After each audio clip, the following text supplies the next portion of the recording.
Howdy ho, howdy ho. I wanted to do a quick video because I'm getting ready to go work out, which is one of my least favorite things in the entire world, but I'm doing it, right? Because I know I should do it.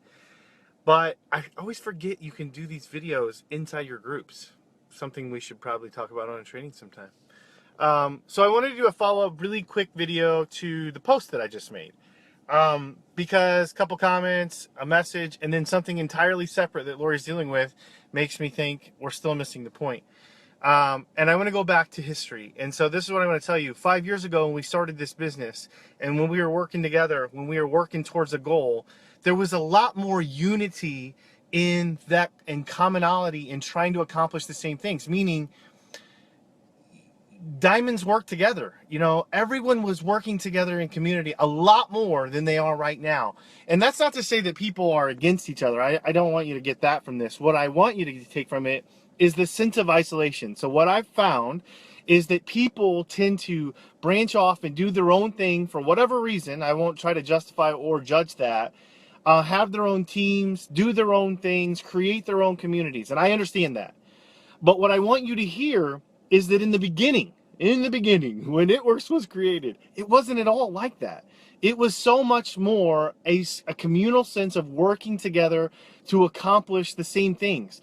And why that's important to everyone on this page specifically is we all know that that diamond position is really, really critical. That's your license to print money. You have arrived at a leadership position, and that's when people start doing things, they think they should do things differently, and that's not at all the case. And so what I want to encourage you is in this capacity, for those of us that have been around, right, we don't want necessarily history to repeat itself. That can be a bad thing, but we can also learn a lot from history. This business has grown and changed, but one thing that hasn't changed is the immense need for communal relationships as we lead through this business. Because no matter if I know presidentials, ambassadors, all the way down to executives, people who are actively working and growing their business, know things, do things, act in ways, grow in ways that are different than some other people. And sometimes that community sense can be so invaluable just because you need someone else to say the same thing you've been saying,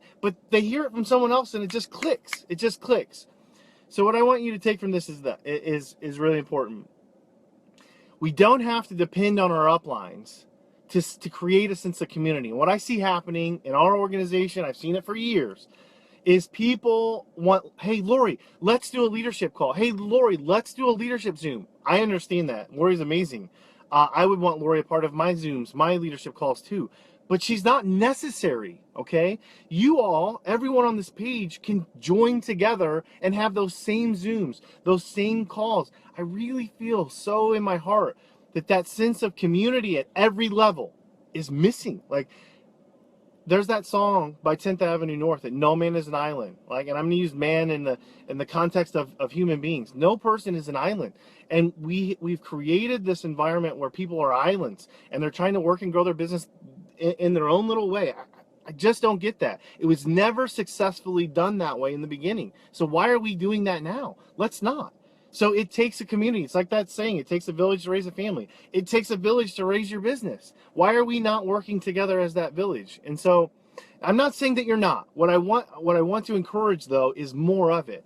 Because this isolationist thing that we've got where I want my team to be separate from everyone else's team doesn't work.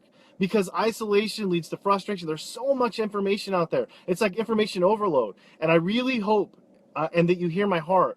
Join together, all of you. You don't need Lori. You don't need any presidential. You don't need Cam. You don't need the Duns. You need you and you need your peers. Join together and build a business. Join together and do Zooms. Join together and do calls. That community piece is so primally important because God didn't make us to live individually. He made us to thrive in communities.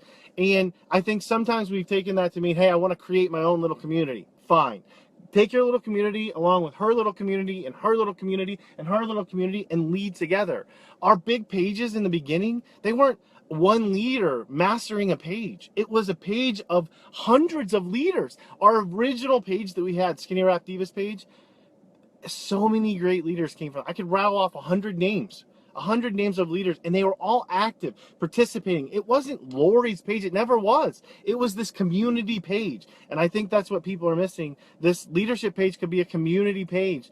Diamonds need to band together more than most as that community. And I just want to encourage you. I don't want that to be missed, because I saw Katie said, she's like, oh, well, Tiffany had this great idea of doing a leadership call. Yes, that's exactly what I'm talking about. And all of you should gravitate towards that. You should all latch on to that. You don't need Lori to create it. You don't need Lori to be on it. You all are just as valuable. And I think sometimes we miss that. So rant over. I'm going to go work out. Hate it. Love you. I know you probably don't love me, and that's okay. But still, love each other. Be a community. Come on. We can do it.